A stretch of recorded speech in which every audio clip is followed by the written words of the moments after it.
বিপ্লবের একজন অন্যতম সিপাহসালার জনাব হযরত মাওলানা মুফতি সৈয়দ মোহাম্মদ ফয়জুল করিম শাইখে চরমনা। নাহমাদুহু ওয়া সাল্লি আলা রাসূলিল কারীম। সময় একেবারেই নেব না। ভারত বিরোধী কথা হয়েছে। 53 বছর যারা শাসক ছিল সবাই ভারতের গোলামি করেছে। ঠিক। আসলে যারাই শাসক ছিল এবং যারা ক্ষমতায় যাওয়ার চিন্তা করতেছে তারাও ভারতের দালালি শুরু করেছে অলরেডি।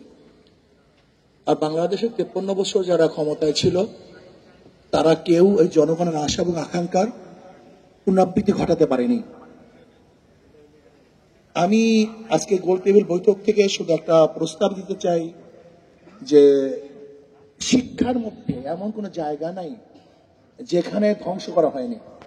এখন যদি বলেন যে আপনি ইসলামী শিক্ষা সেখানে দিবেন, মধুর সাথে যদি আপনি বিষ মিশ্রণ করেন সেই মধুতে কোনো কাজ হবে না। শুধু ইসলামী শিক্ষা দিলেই হবে না, বরং এই শিক্ষা যা সাজানো হয়েছে এর কোন অংশ আপনি বাদ দিবেন, কয়লার কোন অংশ আপনি কালো, যদি প্রশ্ন করেন যে তেঁতুলের কোন অংশ চুকা, মিষ্টির কোন অংশ মিষ্টি, এই প্রশ্নের জবাব এবং সমাংশ এই বিগত দিনের যে শিক্ষা কারিকুলাম সাজানো হয়েছে এর প্রত্যেকটা বই বাদ দিতে হবে, নতুন ভাবে বই সাজাতে হবে, নয়তো আন্দোলন ব্যর্থ হবে।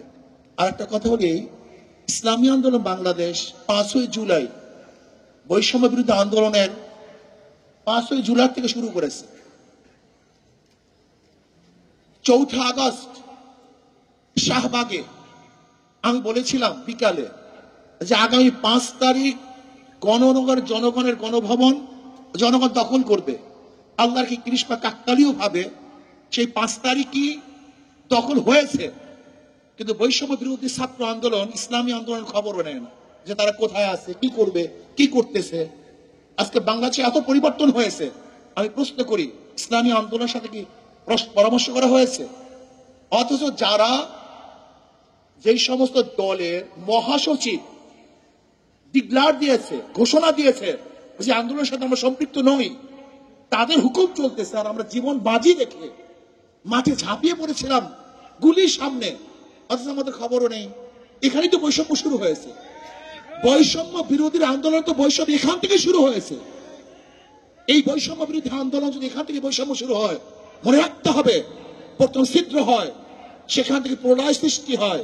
ইসলামী আন্দোলনকে যদি বৈষম্য বিরোধী আন্দোলন গুরুত্ব না দেয় তাহলে ইসলামী আন্দোলনের প্রথম তাদের বিরুদ্ধে মুখ খুলতে বাধ্য হবে। এবং রাখতে হবে ইসলামী আন্দোলন সবসময় সত্য এবং সঠিক কথা বলে আসছে, বলতে থাকবে, বলবে ইনশাআল্লাহ।